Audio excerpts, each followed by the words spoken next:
पवन सिंह जी का अभी अभी लाइव स्टेट शो जो ये सासाराम टाटा मोटर्स के मतलब वहाँ पे स्टेट शो हो रहा है जहाँ पे देख सकते हैं कितनी हवा हो रही यार वहाँ पे। और मेरे दिल में एक ही बात है, मेरे भाई सब जिंदाबाद। भाई पवन सिंह के भी चाहने वाले 5 घंटे से ये लोग घूम रहे हैं और कब से चला रहे हैं। हमारे पावर स्टार को बुलाइए, हमारे पावर स्टार को बुलाइए।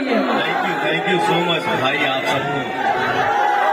क्या है साथ में कोई वहाँ पे एक्टर्स तो नहीं दिखाई दे रही है कोई। जीवन में ना कि हम लोग भाग जाते हैं। ये पता नहीं इनके साथ में जो है वो पता नहीं कौन है, मैं भी नहीं जानता।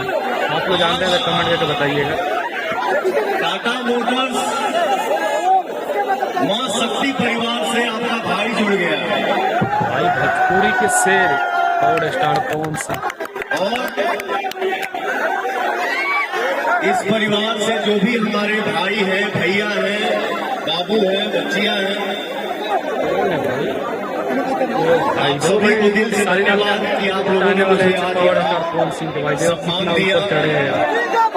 और मैं चाहूंगा कि इस परिवार से आप आप सभी को वीडियो पसंद आई तो कमेंट करके जरूर बताएगा। वीडियो अच्छी लगे तो लाइक करें, चैनल पर प्लीज सब्सक्राइब करें।